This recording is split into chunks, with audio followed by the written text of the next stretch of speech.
नमस्कार दोस्तों, कैसे हैं आप लोग। मैं राजन कुमार सिंह आज आपके सामने इस कक्षा में भारतीय संविधान में जो अनुसूचियाँ दी गई हैं उनका मैं वर्णन करने वाला हूं। सबसे पहले मैं आपको ये बताना चाहता हूं कि भारतीय संविधान को कुल 22 भाग, 8 अनुसूचियाँ और 395 अनुच्छेदों में बांटा गया था। ये मैं मूल संविधान की बात कर रहा हूँ। वर्तमान समय में कम संख्या में वृद्धि हुई है और जो मूल संविधान में जो अनुसूची थी जिसकी संख्या 8 थी उसको बढ़ा करके 12 कर दिया गया। तो आज हम मुख्य रूप से भारतीय संविधान में जो अनुसूचियाँ दी गई हैं उनका मैं वर्णन करने जा रहा हूँ कि भारत संविधान की किस अनुसूची में क्या चीज़ बताया गया। चलिए आगे बढ़ते हैं। तो सबसे पहले मैं आपको बताना चाहता हूँ कि जो भारत संविधान की जो पहली अनुसूची जिसको फर्स्ट शेड्यूल कहा जाता है, इसमें मुख्य रूप से राज्यों और उनके संघ राज्य क्षेत्रों का वर्णन किया गया है। भारत संविधान के भाग 1 के अनुच्छेद 1 में कहा है कि भारत राज्यों का संघ होगा। तो इसके तहत नए राज्यों का गठन, उनकी सीमाओं में परिवर्तन या फिर विदेशी राज्यों से या फिर युद्ध वगैरह में जो क्षेत्र जीते गए वो सारे के सारे भारत संघ के अंग होंगे। ऐसी स्थिति में हम लोग देख सकते हैं कि लास्ट समय, पिछले ही समय जो आपका भारत जम्मू कश्मीर का जो पुनर्गठन विधेयक हुआ था, तो जिसमें एक राज्य को केंद्र शासित प्रदेश में बांटा गया, 2 केंद्र शासित प्रदेश में, जिसका नाम जम्मू एंड कश्मीर और लद्दाख है। कुल मिला के अभी जो है भारत में 8 राज्य और 9 केंद्र शासित प्रदेश हैं। इसकी ये धीरे धीरे ये समय समय पर परिवर्तित हो रही है क्योंकि संसद के द्वारा इनके नए राज्यों के गठन का, उनकी सीमाओं में, उनके नामों में परिवर्तन करने का अधिकार दिया गया।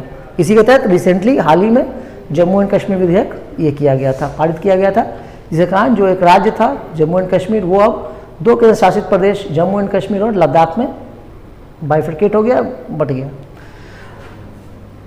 ठीक है, दूसरा क्षेत्र मैं आपको ये बताऊँ कि यूनियन टेरिटरीज में जो क्षेत्र को बढ़ सकते हैं, जैसे किसी राज्य से अगर कोई संधि हुआ, कोई समझौता हुआ, जैसे कि हम इसमें सबसे इंपॉर्टेंट नाम ले सकते हैं पौंडीचेरी का। पौंडीचेरी जो कभी फ्रांस का उपनिवेश था, आज भारत संघ का अंग है। तो इसको फ्रांसीसी सरकार ने एक समझौते के तहत भारतीय सरकार को हस्तांतरित कर दिया। इस तरह से करके और भी क्षेत्र जिन जिन राज्यों पे जहाँ जहाँ अलग देश के शासन है वो कॉन्ट्रैक्ट के तहत या किसी भी तरह से वो भारत संघ में शामिल किए जा सकते हैं। दूसरा जो हमारा इंपॉर्टेंट चीज़ है वो है हमारा provisions of relating to element allowance privilege and सो।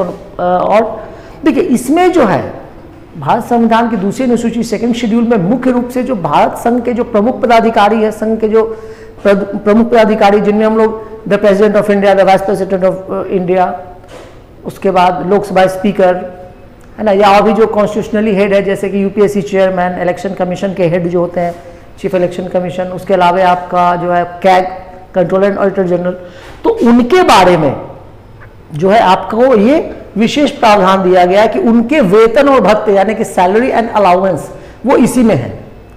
तो मैं आपको बता देना चाहता हूं कि जो भी इस तरह के जो संवैधानिक पद हैं जिनमें जिन पद की व्याख्या की गई है संविधान में, उनके जो सैलरीज और जो अलाउंस होते हैं वो उन पे कोई डिबेट नहीं होता, उन पे कोई बहस नहीं होता। बस संघ सरकार क्या करती है, केंद्र सरकार उसको संसद में लाती है और वो संसद ध्वनिमत से पास हो जाता है।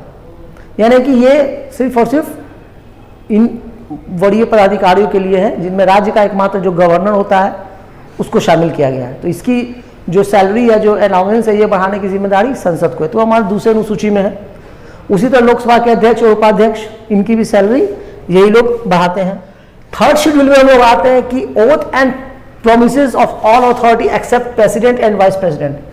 शेड्यूल 3 में भारत के राष्ट्रपति और उपराष्ट्रपति को छोड़कर जो भी अन्य संघ के जो प्रमुख पदाधिकारी है वो क्या शपथ लेंगे, क्या प्रतिज्ञान लेंगे, उनका वर्णन किया गया। यानी कि शपथ का जो प्रारूप है वो हमारा संविधान के 30वीं अनुसूची में लिया गया है।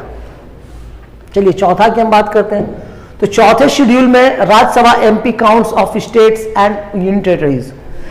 जैसा कि मैं पहले बता चुका हूं, भारत में संसदीय शासन की स्थापना की गई है, यहाँ पर संघात्मक शासन की स्थापना की गई है। तो इस प्रकार यहाँ का संसदीय जो बाइकैमरल होता है जिसको द्विसदनीय कहते हैं, एक सदन जो होता है जिसको हम लोग निम्न सदन कहते हैं लोकसभा, उसका चुनाव संघ राज्य समस्त देश के लोग मिलकर करते हैं, डायरेक्ट पोल होता है। और दूसरा जो हमारा सदन है उसको काउंसिल ऑफ स्टेट्स पहले कहा जाता था, जिनको राज्य परिषद संविधान में, उनको बाद में जो है वो बदल करके उनका नाम राज्यसभा कर दिया गया। तो राज्यसभा में जो राज्यों के प्रतिनिधि होंगे उनकी संख्या, तो इसमें अलग अलग है जनसंख्या के आधार पे 1 से लेकर के 32 है। जितना बड़ा आबादी है, जितनी अधिक वहाँ की विधानसभा सदस्यों की संख्या है, उतने अधिक निर्वाचन वहाँ पे सदस्य निर्वाचित होकर के आते हैं। संघ राज्य क्षेत्र में भी 1-2 राज्य वैसे हैं जिनके प्रतिनिधि राज्यसभा में मौजूद होते हैं। अधिकांश ऐसे संघ शासित प्रदेश हैं जिनका प्रतिनिधित्व इसमें नहीं है।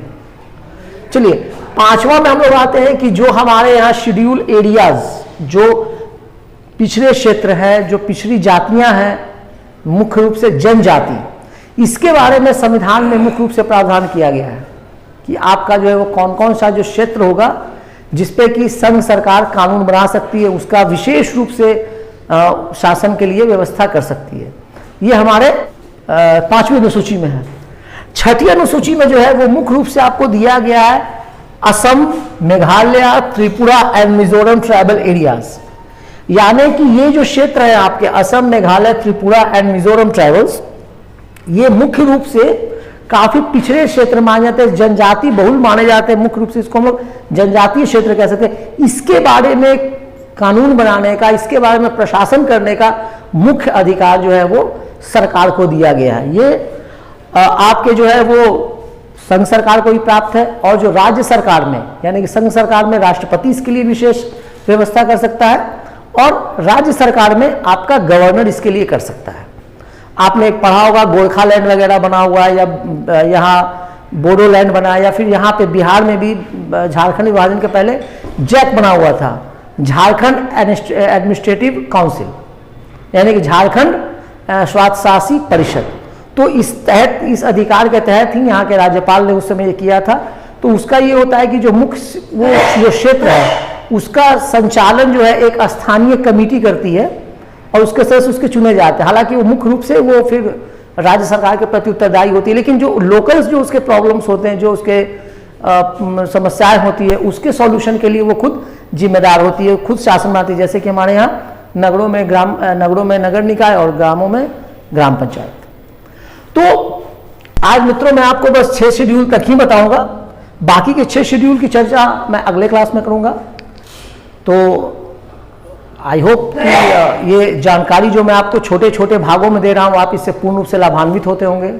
तो प्लीज़ लाइक्स करें, कमेंट्स करें। मैं बार बार आप लोगों से कहता हूँ कि आपके लाइकिंग्स और कमेंट्स हमारे इस प्रयास को और ज़्यादा प्रभावशाली और बहुत ही ज़्यादा महत्वपूर्ण बनाने वाले हैं, खासकर उन लोगों के लिए जो रिमोट एरिया में हैं, जो सुदूर एरिया में रहते हैं, जो पटना जैसे शहर में आकर के ज्ञान नहीं ले सकते हैं। हम लोग का प्रयास है कि ज्ञान की इस ज्योति को भारत के अंतिम कोने तक पहुंचाया जाए, यानी कि जो पिछड़ी पंक्ति के जो लोग रिमोट है, जो रिमोट एरिया में जो नहीं आ सकते, आर्थिक सामाजिक या किसी भी कारण से उनके साथ ये समस्या आ रही है, तो हम लोग का प्रयास ये है कि इसके माध्यम से हम उन लोगों के सामने ये चीज़ प्रस्तुत करें। तो प्लीज़ अपने लाइक्स एंड कमेंट्स शेयर कीजिए। अगले वीडियो में मैं हाजिर होता हूँ भारतीय संविधान की जो बाकी की 6 अनुसूचियाँ है 7 से लेकर 12 तक, उसके बारे में।